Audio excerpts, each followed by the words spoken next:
Good afternoon and welcome to yet another edition of the EQ Lunch and Learn.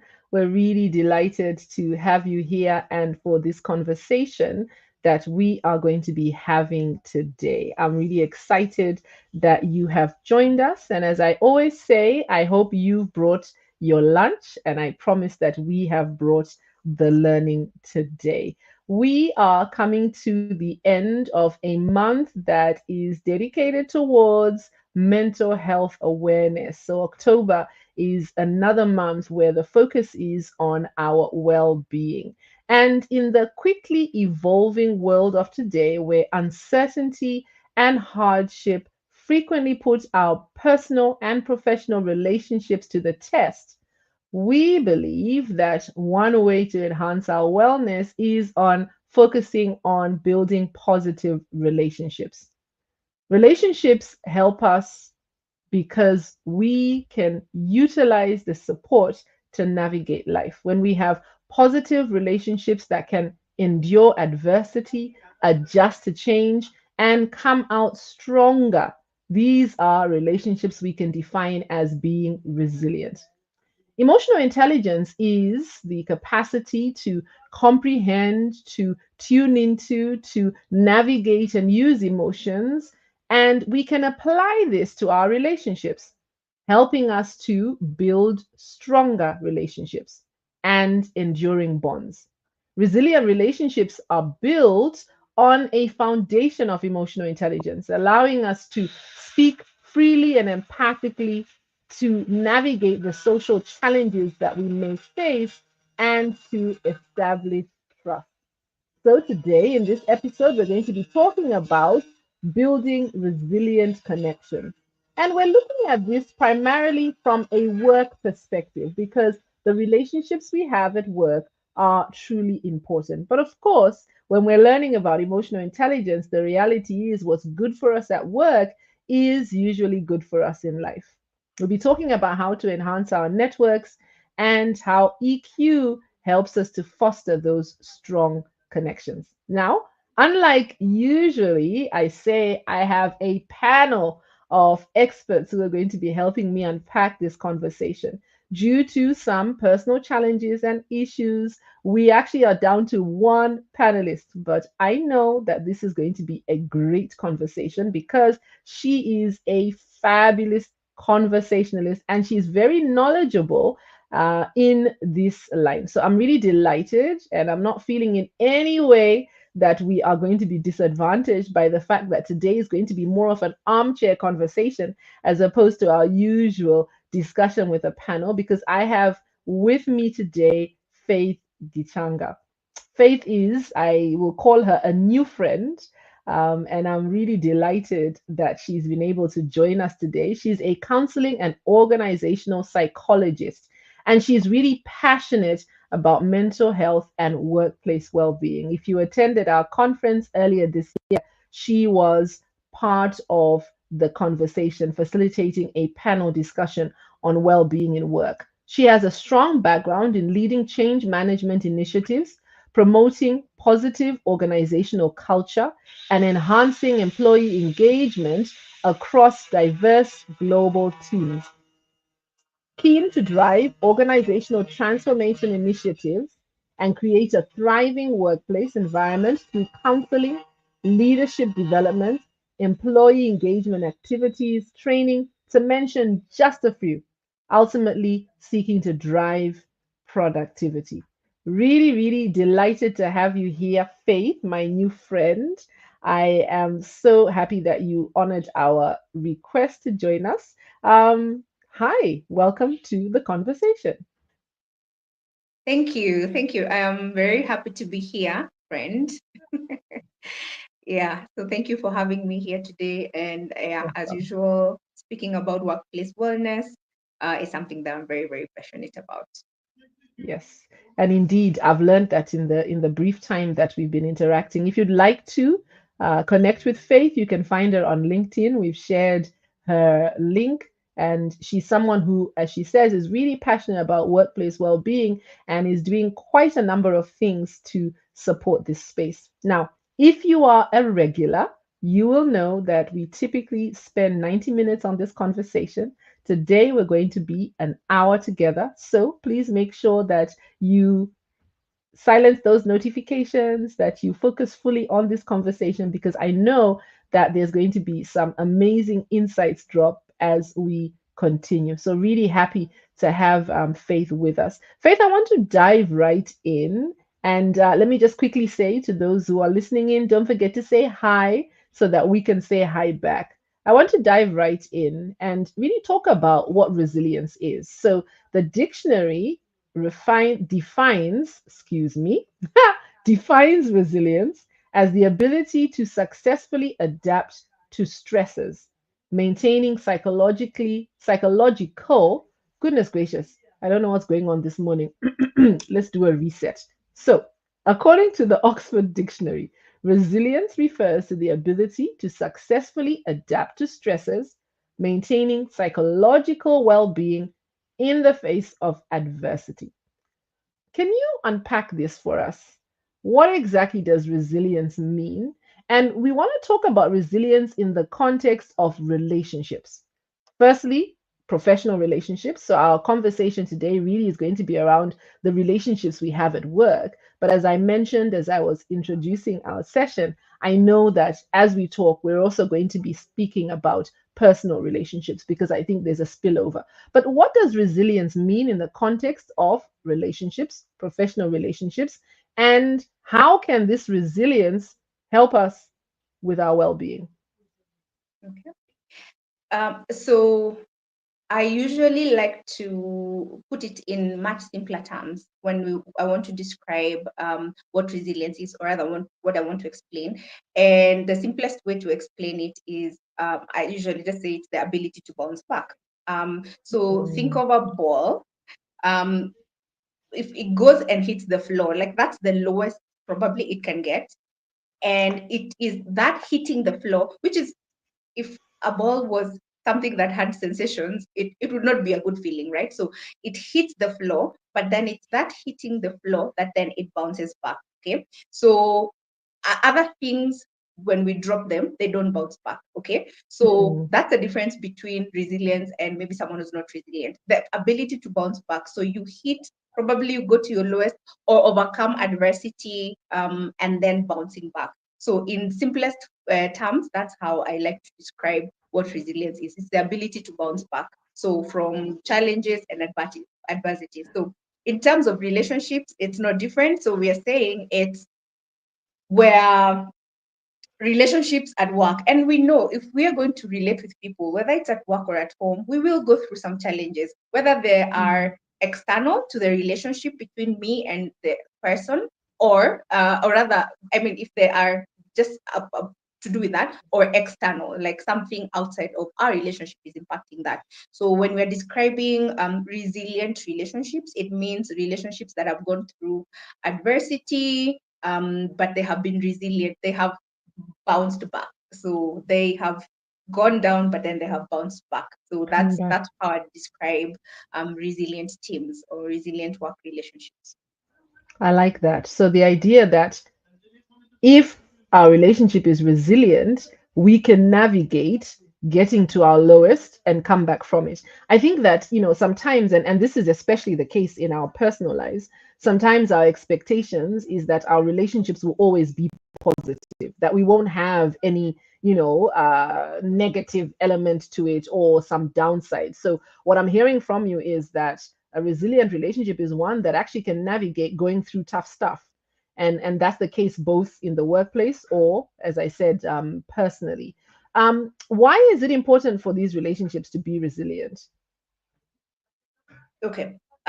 So specifically at the workplace, if if we are not resilient, it means that then when we hit bumps along the way of our relationships, we're not able to bounce back. Okay.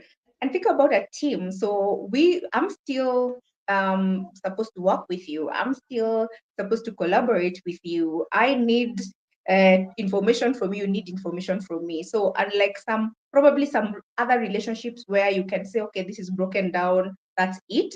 When it comes to work relationships, we don't have the luxury to do that because we know what an organization is. It's a system, and everyone depends on everyone. So it's very important. So because we are saying, and rightly so, what you said, relationships will hit bumps every once in a while, and that's okay. That's, we're not trying to, okay, we can try and manage that or minimize, but the truth is we are different people, different backgrounds, different gender, coming from different experiences. There are so many things that can make us have conflict. So conflict is not the enemy here. So, but the fact that we can maybe have a conflict and then bounce back, it means then we can be able to have the organization continue running, regardless of the ebbs and flows of what our relationships are like.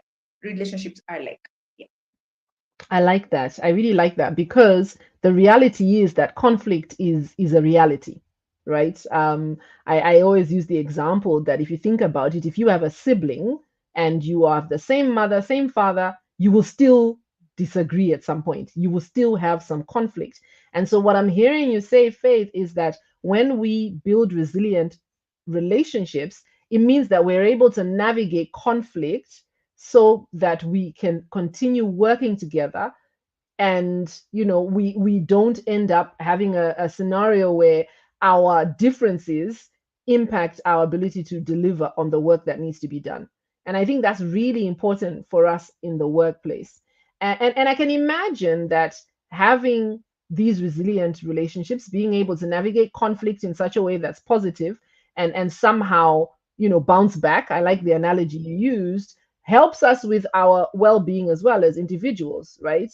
Because if I'm going to a workplace where I am in conflict and we're not able to navigate that conflict, it's going to affect how I feel, and ultimately it's going to affect my ability to deliver. So I think that's a really great point you make there about understanding that conflict is a natural part of working with people, and we need to be able to navigate it. So when we talk about resilient relationships, I'm assuming that, there is some work that needs to be done to get these relationships resilient, right?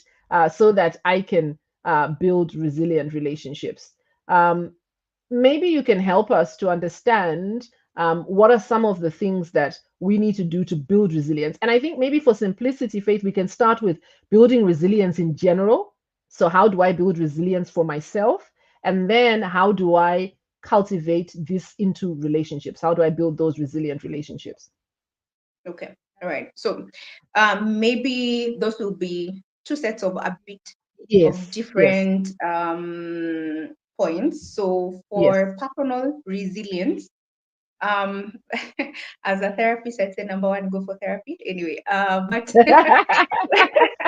that is one of the ways, and the reason is because that way you get to deal with underlying issues, things, Mm, past trauma, things that have held you back, or which this is the thing, when you're dealing with trauma, when you're going through difficult times psychologically, definitely your ability to cope with anything else that comes your way becomes a bit tough. So even our work, even mm, just like, let's say, productivity at work or anything else that stretches you a little bit more, you don't have the bandwidth. So when I say therapy, that's what I mean. Let's deal with the things that hold us back, the things like trauma, childhood trauma, or just past experiences that have not been very positive and they're weighing us down. So that becomes very important, just dealing with the baggage, so to speak. mm, Number mm, two, the level of self-awareness becomes also very important. It's good to know what my strengths are and what my areas of growth are. Yeah. I can use my strengths to work for me, but I can also, number one, areas of growth, what I need to do, then I can do that. But if there are areas that, so for example, I keep telling people, I can never be a salesperson. I'd be the worst. No matter how many levels of training I go, I'd never be. But just because of my personality, I'm introverted. right, I know I look and I sound extroverted, but I'm introverted. And so right. even if I have the skills, I might not have that bandwidth to keep pushing another sale to be rejected and to have small talk with mm, people and to have so many mm, meetings. Okay, so mm, that might not even be an area of growth for me. It's just an area where I know that's not my area of strength. Okay, so again, that helps me with resilience, because then if I go for a sales job, then I will struggle. I will struggle really very much, right? And so again, self-awareness then becomes important. So those are the two key ones. There are many things, but on a personal level, I feel like those two can be very important, right? To help. Oh, okay, and number three, maybe let me just add this: relationships. The relationships around mm, you, the support system that you have, that also is very key. So as an external, because I realized the first two I said are more of intrinsic. So self-awareness, dealing with trauma, those are intrinsic, but also the support system around you, that mm, also becomes very important. Do you have people who are for you? Do you have people in your corner? That becomes very important, which I can use to go to the next point of the teams. yeah, How do we build resilient teams? So first of all, yeah, just that last one that I've talked about, where do we have each other's back? That becomes mm, very important, right? We might not all 50 of us in an organization be close friends with the 50 of us, but do I have my two, three people who I feel I can go to and they understand me and they have mm, my back? Okay. mhm, It can be very lonely. There are people who will say, I'm at work, I have like no one, or I can't speak to anyone, or yet we spend so many hours of our day at work. Okay, so you can have all the friends and support system out there, but we also need them at work, because this is a place that we are spending quite a good number of hours in there. So it's very important for the support system that we have and how it holds us up. So other than that is just building a culture, and that's another thing. Now, resilient teams is a culture thing. I can be a resilient person and willing so much, but if that's not the culture, because culture then it's everyone.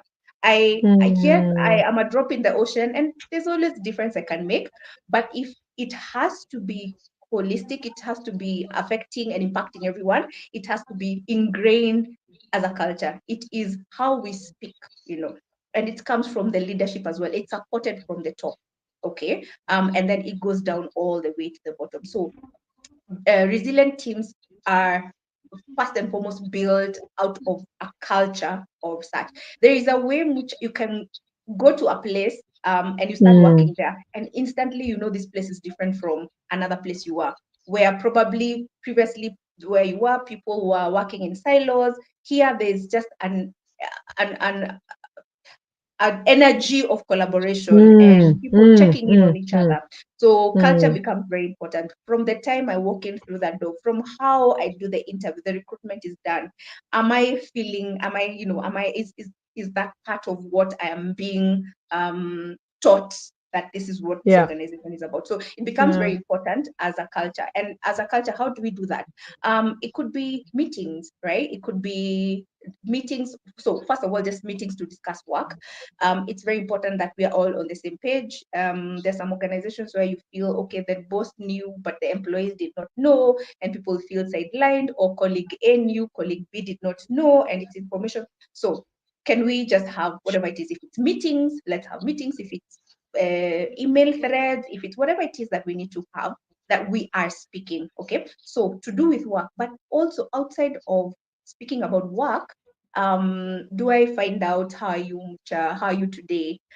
Before I even put all these files on your desk, do I get to know how you mm, you woke up, how you came to work today, right? So a culture of where we talk. So whether it's meetings, whether it's the coffee chat, virtual or otherwise, even virtual teams, we can still try and enhance that. So that is important. And then are we fostering things like teamwork, things like those. But the minute we start showing that one department is better than other, one level of leadership is more superior than the other, then that becomes a problem. So yes, those are some of the things, and there are many more, but those are some of the things that I can highlight, how we can build resilient, how we can be resilient ourselves as individuals, mm. but also how we can build resilient teams. I love it. Thank you so much. I think you've unpacked a number of things that will lead to some of the other questions. So, I think one of the things that I say a lot, and if anyone follows me online, they will attest to this, is the power of self-awareness. I always say it's an EQ superpower, that ability to really tune in and understand yourself at a deeper level. So not the usual, but at a deeper level, and to be comfortable learning some of those things that are not so comfortable to learn about ourselves. And I think that it's so key that you've highlighted this as something that helps us with building resilience. I think that as you dig a little deeper, you also recognize where there may be need to get help. I'm a strong believer in asking for help. I think it's amazing how we are so willing to ask for help in so many other areas of our life, but when it comes to our emotions and our emotional well-being and our mental well-being, we shy away. And yet, for many of us, there is healing that is required for us to give of our best in the workplace and in the relationships that we have. And so I agree with you that this idea of self-awareness is really critical. And then also then being able to deal with the issues that arise, because it's one thing to be self-aware, but it's not the end. Self-awareness is the beginning, right? The idea is, okay, now that I know that this is how I behave, or this is my default, what can I do about? And getting that help is really critical. You talk about something that's very important, and I want us to come to that, this idea of culture, because what I heard you say is, I could be someone who's resilient as an individual, but if I'm working in an environment, if I'm working with a team where there is not a culture of resilience, and you talked about having each other's backs, you talked about communicating and communicating at a deeper level, right? So connecting to understand how people are actually genuinely doing. I think that that's another thing you talked about in building this culture. And from a leadership perspective, I think then this is really critical. And you mentioned this, that it really starts with the leader, right? So if as a leader I am maybe leading a new team, perhaps I've moved to a new environment, and I specifically pick as a leader because I think leaders have more influence. What are some of those things that I can do, some practical things that I can do to foster the resilience in a team? So perhaps I've inherited a team, or I've moved to a new team, and I notice, as you said earlier, you pick up that there's not a lot of energy in this team, there isn't that vibe of working together. What are some of the things that I can do to model resilience, right, to encourage it amongst my team members? Okay. I think not very different from some of the things that we already said. So, for example, like being open to communication. So, Mm, as basic as number one, so talking. The open door policy is one that has really helped organizations to be able to feel like employees can access their superiors. So, just having that openness that people can access you, regardless of your level in the company. So that's very important. And then listening. So it's not just talking. So mm, again, I hear this from a number of employees where I say, like, yes, we have meetings, we talk about these things, but then they just end up, as soon as the meeting is over, nothing happens. So it's very important that you listen, right? It doesn't mean granting everything that employees are talking yeah, about. This is how I usually look at it. When people are asking for something, there's a need. Maybe the way they're meeting the need might not be, might not be sustainable or something that you can do, but how do you yeah, still address the need? So, for example, right now, we know people are going through financial stress. A lot of people are going through financial stress. So they could say something like, add our salaries or something. So it mm, that might not be possible because probably the organization is also going through whatever. I mean, if it's possible, well and good. These are your employees. They're the ones who are helping you bring in the business. So if that's possible, well and good. But there is still maybe the feeling of maybe discomfort in terms of the money they have and probably the lifestyle they're living is not matching up. So as a leader, you can get a financial, someone with financial knowledge to come in. So that's why I'm saying, I think sometimes we just shut down the conversations because we feel we cannot fulfill everything that the employee is asking. But what I usually say is listen to them and understand the need, Mm, not just the fruits on the trees that they're looking for, but what's the need, and how else can you meet it more sustainably. So I feel like that's very important. So now connected to that is, please, let's use professionals again. As a leader, sometimes I feel like, and I say this so many times, I feel like sometimes we challenge leaders, we put them in a very difficult position. So for example, you're a leader in an engineering organization, so you have become a leader there because of your skills of engineering. But here we are telling you about empathy, telling you about workplace well-being, telling you about, mm, again, how to help your employees manage their finances. So let's use, get someone who can come. Get Mucha. Mucha is in this space. Get her to come and talk to your team. She will know how to address the team. So let's use mm, professionals. If it's finances, get someone who's a financial guru and bring them. So also that leaders don't have to feel like they need to know everything. They need to know how to all these things. Yes, there's some skills that they can build along the way, but don't be afraid to use professionals to help you in the areas that you feel like there are gaps. I love that. I really like what you said on a number of levels, Faith. Firstly, I think, my question asking around how leaders can model resilience. And I think what you've just said there really highlights exactly that. Because when, as a leader, you get help from people who maybe are specialists, you are modeling the fact that you don't have to have all the answers. And I think that's really powerful, right? That I can bring in experts. And I know a lot of times people look at individuals like yourself and I and think, oh my gosh, it's so expensive, I can't afford it. But you'll be amazed at the impact it can have. And you'll be amazed at some of the collaborations that you can, structure for the benefit of your team.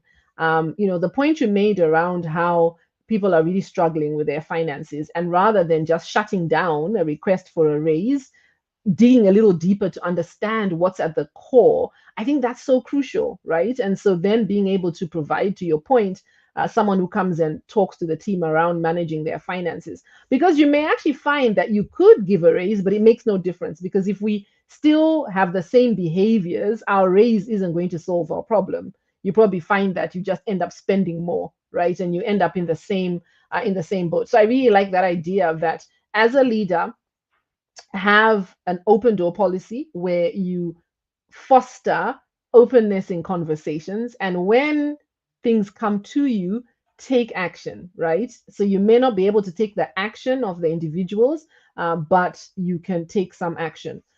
Faith, how about as a leader then, really supporting your team? Actually, no, before I go to that question, I want to pause a little bit because you said, we have Mucha here who's in this space, but I want you to toot your horn a little and talk about what you do, right? Because I think it's a really, really good point around getting support from external expert practitioners who can come in and speak to some of the challenges that we're having in the organization. And I think it's key for any leader listening to know that you don't have to have all the answers.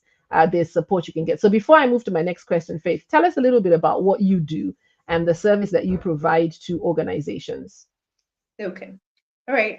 Thank you for this opportunity. So, like I said, the workspace is a place that I'm very passionate about, and on two levels. Number one, for the employee well-being, but I keep saying organizations are not set up to cater for employees' well-being. So there has to be the advantage to the organization, which is if then the employee is okay, then they're able to be productive, right? So I usually like to just show that it's not one-sided.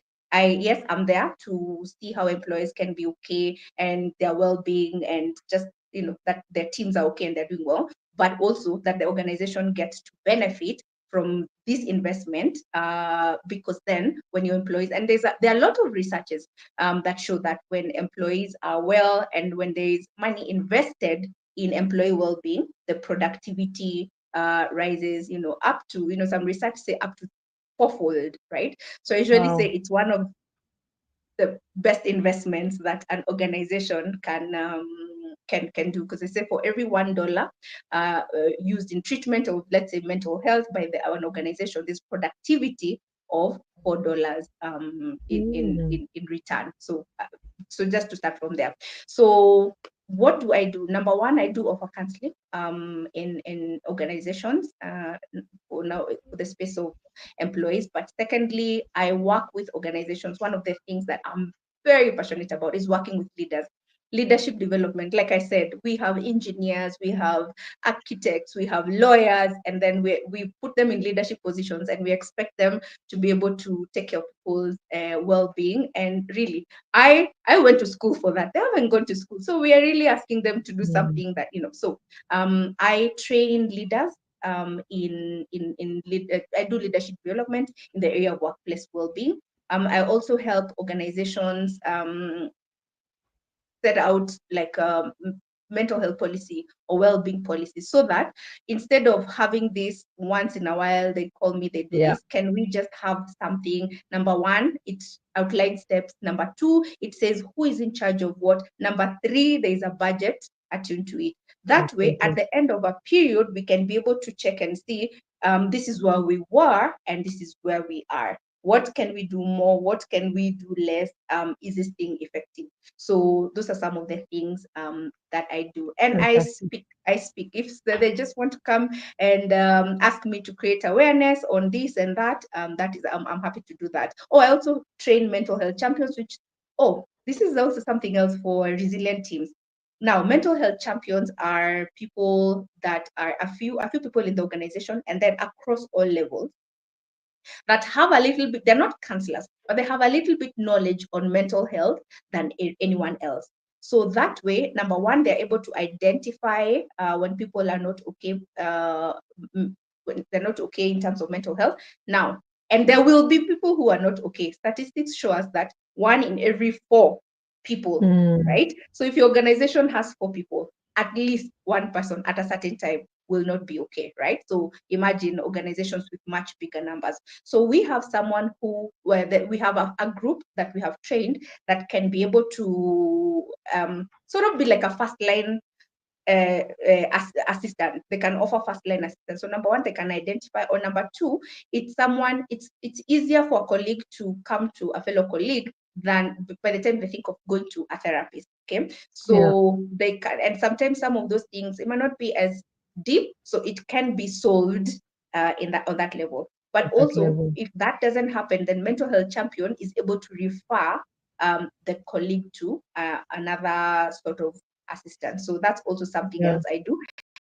And it's very important in fostering resilient teams, just because then people feel it's a safe space. There is someone they can talk to inside the organization. But if not, then their hands can be held for them to be able to seek assistance elsewhere.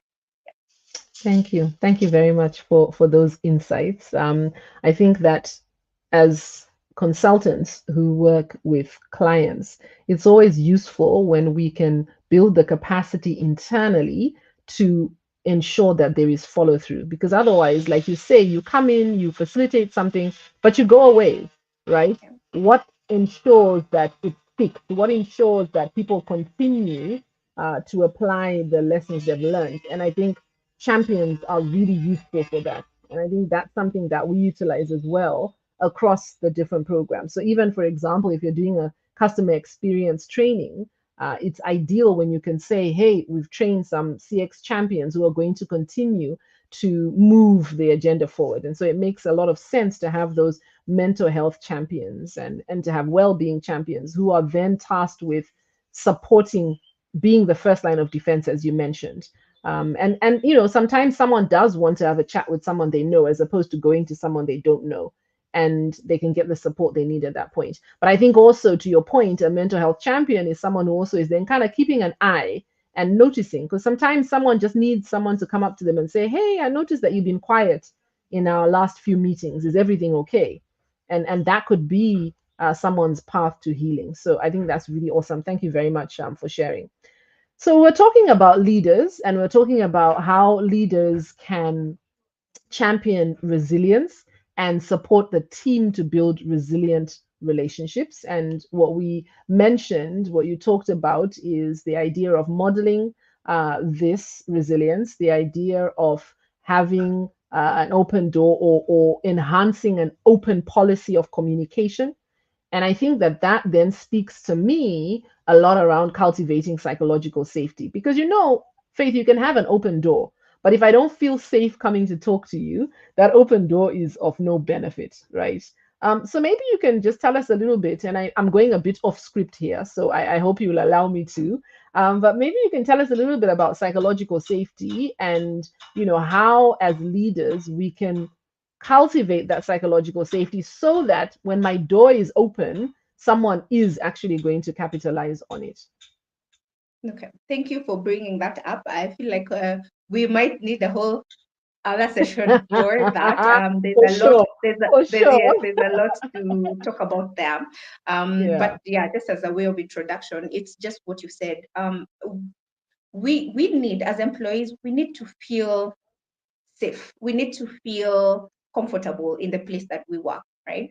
And I'm contrasting this with, I think, a few years ago, how the workplace was. It's almost felt like I don't know, maybe not even a school. I don't know, like where we have people over us and they're there to shout at us and to like really ensure that we are doing what we are doing, but not in the nicest way possible. Probably, I think the past organization really was for authoritarian kind of leadership style, but Yeah. increasingly we are saying let's move from there. I need to, when I wake up in the morning, I want to look forward to going to work, right? I remember there are places I've worked some years back, and it would get to Sunday evening, and I just feel my heart is sinking, right? Mm, So that clearly shows that the places they're not emotionally and psychologically safe for me. So we want to work, we want employees to work in a place where they look forward to going to work.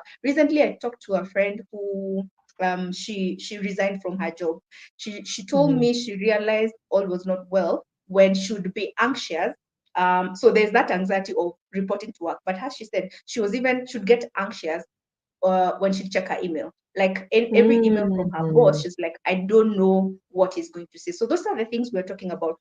If that is happening in an organization, then we're saying there is no psychological safety. So psychological safety is yes, like you said, it's promoted by conversation, but not just that you have an open door. Is, do I feel safe?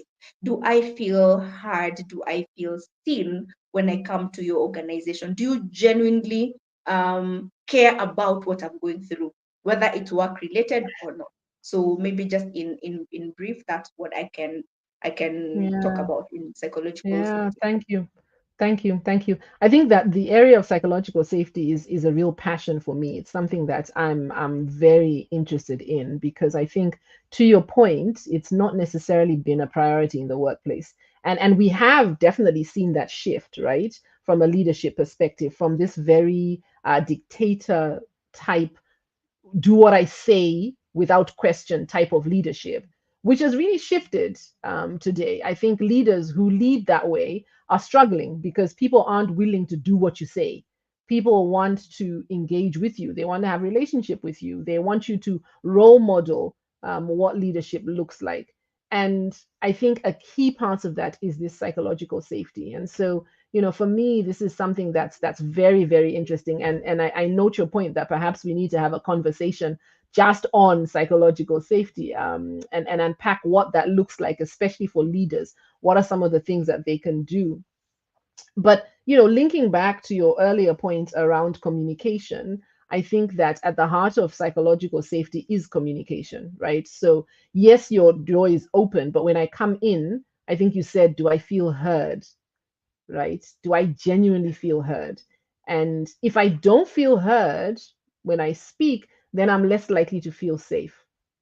I think another thing that I've noticed about psychological safety is, can I push back? Right? Because again, to your point, Faith, this leadership style that is required nowadays is no longer that leadership style that says, because I've said it. Can I push back? Can I push back? Comes to be, are you open enough to hear me out when I push back? And then if I push back, is it a case where going forward I'm a marked person because I pushed back? Or can I push back and know that it's not going to be held against me? If I push back, if I disagree with you as my leader, you're not going to penalize me for it. It's not going to come up in my performance review that the reason why I'm not getting a exceed expectation. Well, I mean, I guess in the case where it's held against me, it's never really held against me openly, but we can see it in how we interact. So I think that's really key, and it speaks to ourselves as leaders. And I guess, to your earlier point around how we are engineers and we are lawyers and we are all those other things, and now we've been called to lead, it does mean that we must invest in our leadership development so that we can cultivate things like psychological safety. I am seeing some comments here. We have a comment from Natasha. Natasha says, that's a great idea on having mental health champions. It really helps to handle challenges sooner before it gets worse. And I think, thank you very much for joining us, Natasha. It's great to see you online. And you're so right. I think champions are more likely to pick up things before they escalate. And that can really help in resolving.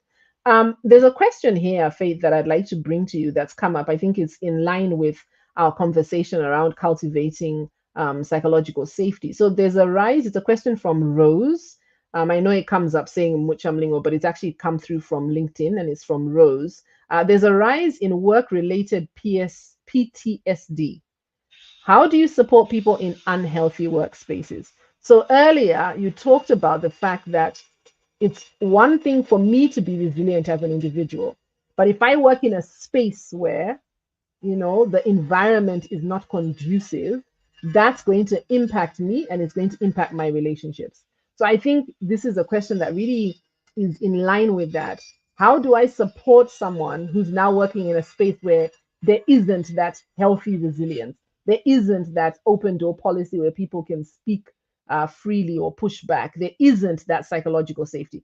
How do I support someone in that scenario? Okay. Maybe what I'd have wanted to know is, so what capacity are you? So as you're asking that question, the person you're supporting, are they a colleague? Are they, I don't know. But maybe just to answer generally, maybe not about supporting them, but how that situation looks like. Now, so I guess it's part of what you and I are doing in the workspace, trying to hopefully make that it doesn't get there. So first of all, let me just say what PTSD is. It's post-traumatic stress disorder. So it's when you've been in a very, very traumatic. So it can be one event that was very traumatic. So it could be like you're involved in an accident. Okay. That can cause PTSD, or that you've been in an environment where stress levels have just been they're there. You've been in that space for a very, very long time. So eventually you can develop PTSD, but let's have it diagnosed. So maybe let's say when you have someone who's been in a stressful situation, maybe not necessarily diagnosed with PTSD, but they've been in a space that, and so you said it's a space where the leadership is not supporting psychological safety, there's no open door policy. Okay, so there are ways. One of the things, so for example, in therapy, one of the ways that we support people is through developing coping skills. Okay, so it's important because sometimes we know it's not always an option to leave, or maybe it's an option but it's not at the time, like you just don't want to up and leave there. Sometimes we say that the repercussions of that could be worse than you staying there, right? So it's important to develop coping skills when it comes to something like that. So number one, some of the coping skills that top of mind I can think of is boundaries. Boundaries become very, very, very important. So we are saying then here we don't have the culture of of teamwork or people having your back, then it's important to realize that and then have boundaries that then protect you Yeah. from exposing yourself or being over friendly with people who then will use that information to to in a toxic way. So boundaries become very very important in a situation like that. And then number two, of course, just stress coping mechanisms. That those again become very important, because if you're in a situation where this is ongoing, stress management then becomes a very important skill that you need to learn. And closely related to that, self-care. Self-care, of course, can also be one of the stress management techniques. So self-care then also becomes very, very important, where then this place is not a place I'm going to maybe form relationships. So then I need to invest in other relationships elsewhere that fill my cup. It's also a place where I realize that it takes so much from me, then it means I need to develop other ways outside of workplace that can help me fill my cup. So those are some of the things Mm, that can mm, help. Now, secondly, living is always an option. We cannot say you are in an abusive relationship. How sometimes even when I'm giving coping skills, and I do understand, maybe someone needs to plan themselves to get out, but yes, even if it's have then an end in mind. I yeah. don't, when I'm teaching people coping skills, it's not so that you can endure toxicity and abuse for endless duration of time. Eventually the body starts responding to that. Eventually it starts, affecting every other aspect of you. And even imposter syndrome, you start wondering, am I even good enough? What kind of work am I doing here? How is it that I can get work elsewhere? These people see me this way. The voices get to your head, so it's toxic. It can stick to you. So also living is an option. Mm, I really like that point. That at the end of the day, when we are investing in building coping skills, it's not a long-term strategy. It's a short-term strategy. As I plan my exit, how can I build my resilience so that I can cope? And I was noting what you said because I thought this is really key that I need to be able to establish boundaries, and be very firm on maintaining those boundaries. I need to be intentional about finding ways to manage my stress and finding ways to relieve my stress. And I know, for example, people who've become runners as a result of the stress that they are experiencing at work. And then you also talked about investing in my self-care, pouring into my cup, because at the end of the day, if I'm going to work every day and my cup is being emptied, I need to replenish. So I think that's really, you've articulated that really well. But I really like the point you made when you underscored the fact that as I'm building these coping mechanisms, it's not the end. It's just something I'm doing in the meantime. If I find myself in those toxic work environments that can lead to PTSD, right? I need to be able to find a way to exit. And it's a tough one because sometimes you're stuck feeling as though you have no options. And I think it's important to remember that we do have options. And maybe to Rose, and her question around how to support. I think that you've answered this probably from the perspective of maybe it's a friend that I'm supporting. I think one thing that I want to highlight again, and Faith, you spoke about this earlier, is that they should also get help, professional help, right? So it's one thing for me as a friend to guide you and to support you, but I think it's also important for me to invest in getting help from a professional who can support me in navigating the challenges I may be navigating. So, Rose, I hope that we answered that question to the level that you needed. And if there's any follow up question, you're welcome to share with us.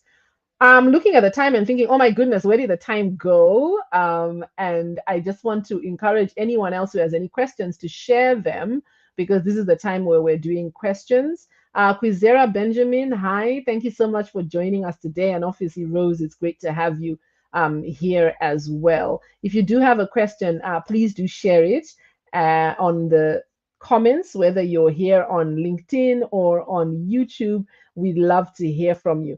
Faith, maybe one last question as I'm waiting to see if there's any other questions, and then I'll come to you for your parting shot. But one last question.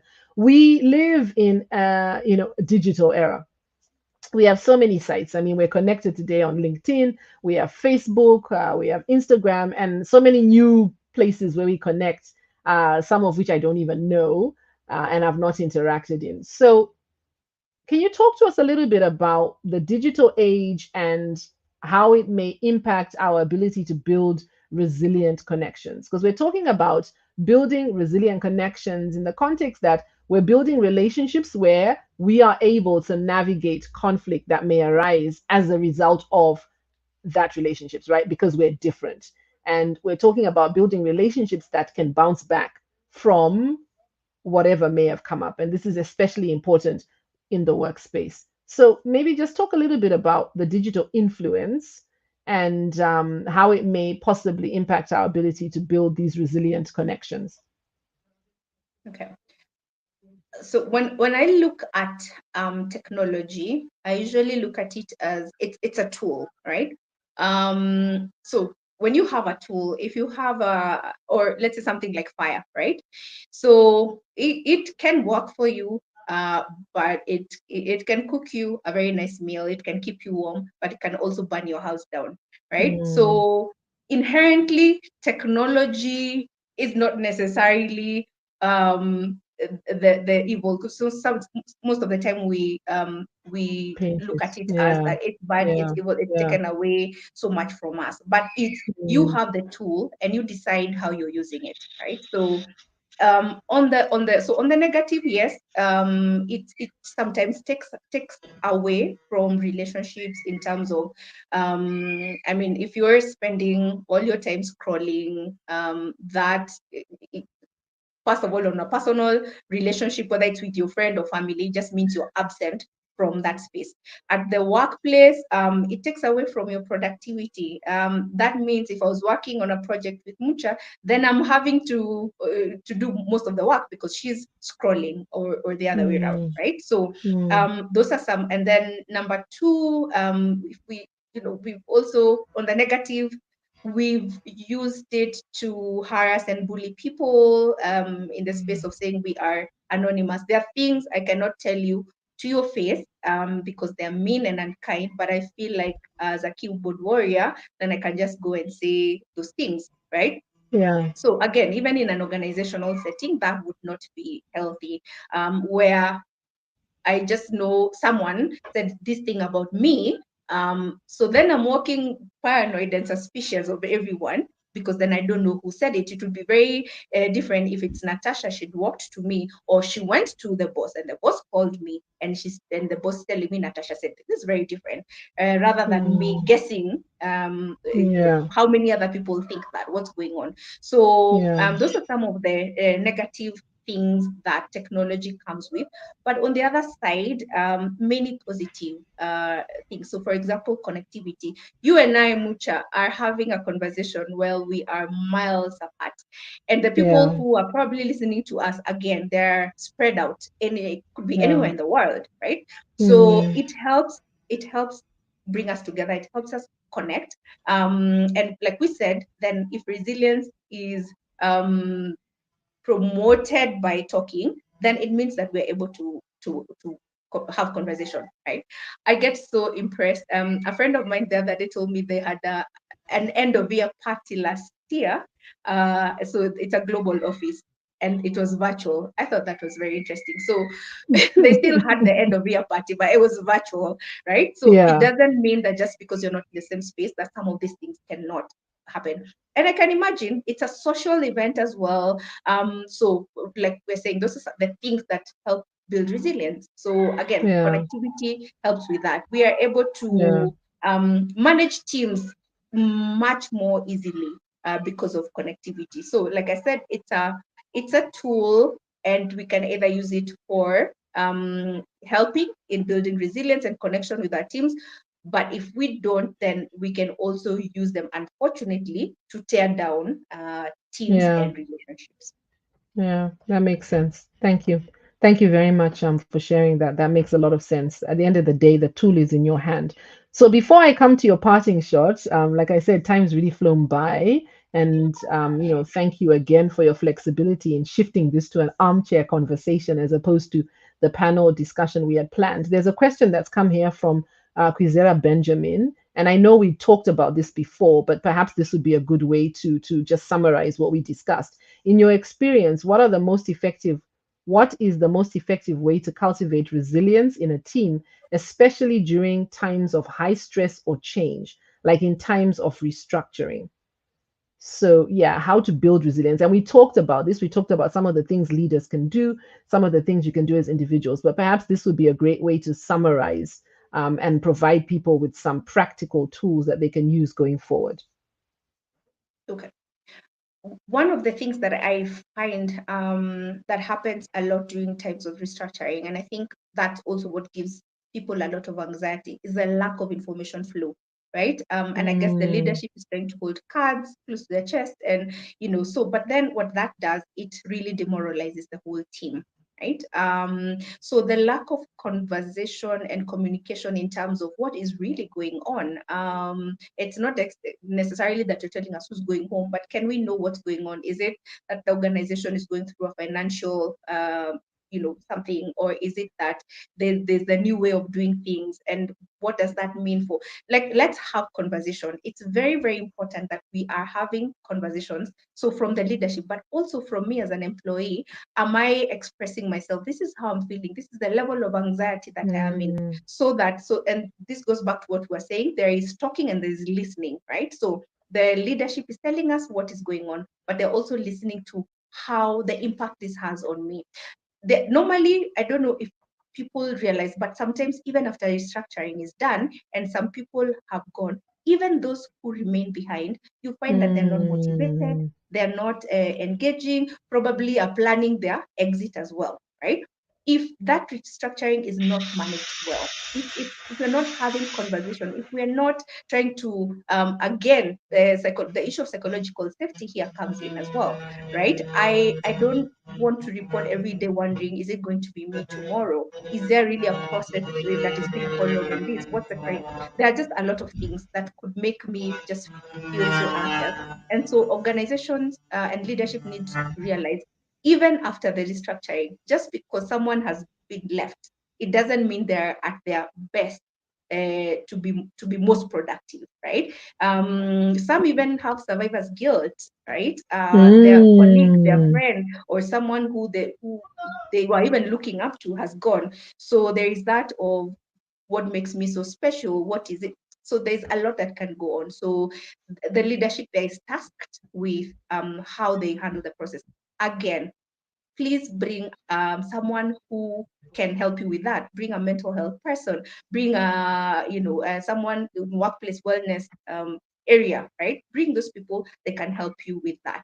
But other than that, like we said, please get help. Have some coping skills, see how you can navigate through as an individual. How can you manage your own stress levels, things like self-care. Those are all other things that we can do to help in those circumstances. Fantastic. Fantastic. I think what I've heard as a thread throughout this conversation today is the power of communication, right? And making sure that we are communicating. So I think this is both from the perspective of leaders communicating, and in this case where Quizera Benjamin talks about where there's a restructuring, being open, not trying to hide information, but allowing openness in what we can share. Yes, we are mindful in challenging times of high stress that you may not be able to share everything as a leader, but being as transparent as possible, I think, is really key. This is something that I've really heard you say. Transparency, communication, this really impacts excuse me, the levels of resilience in a team. And then I think for you as an individual, if you're going through a season where there's heightened challenges and uncertainty, then you need to then build resilience for yourself. And this goes to our earlier point that we talked about, and you had mentioned the three things: setting boundaries, managing your stress, and investing in your self-care. Wow. As always, guys, I say if you bring your lunch, we'll bring the learning. I think there's been a lot of insights dropped here. Thank you so much for joining us today. It's great to have you on our Lunch and Learn as always. Faith, your parting shot. What would you like to say as we wind up? All right. First of all, it's been a pleasure being here and having this conversation. Thank you so much for having me, Mucha. As a parting shot, I think is to realize that adversity is part of life. Unfortunately, we Mm, don't want it, wouldn't wish it on ourselves, but that's life. Good and bad will happen. So the goal of life is not to try and avoid it as much as you can or feel like you failed because you went through an adversity. No, the even more powerful thing is to realize that you can bounce back, and just the realization that we can bounce back from literally anything. Like you said, there are always options. Sometimes we feel like we can bounce back because we feel like we don't have options, but like rightly you said, there are always options. So mm. resilience then become a skill that we should all aspire as individuals and in our teams and even in our social lives, that no matter what we go through, we can work through resilience that is bouncing back. Fantastic. Thank you so much, Faith. And I like your parting shot that the reality is life has adversity. I think that is our reality. And so that means then that our ability to be, that our resilience is a critical skill. And I think that's great news for all of us. We can learn. We can learn to be more resilient. And as leaders, we can learn how to cultivate spaces of resilience and how to cultivate teams that are resilient. And as always, if we're feeling that we're really struggling and we're not managing to cope, we can ask for help so that we can get the support we need to increase our resilience. Ultimately, guys, at the end of the day, here's the thing: when we go to work on a day-to-day basis, we're interacting with people who are different. And one of the things Faith said earlier is conflict is par for the course. Resilience helps us to navigate that conflict so that we can build resilient relationships where we're able to bounce back from environment that is toxic, and you're in a space where resilience is not the order of the day, or perhaps the relationships there are toxic, then it's really important that you think through an exit plan.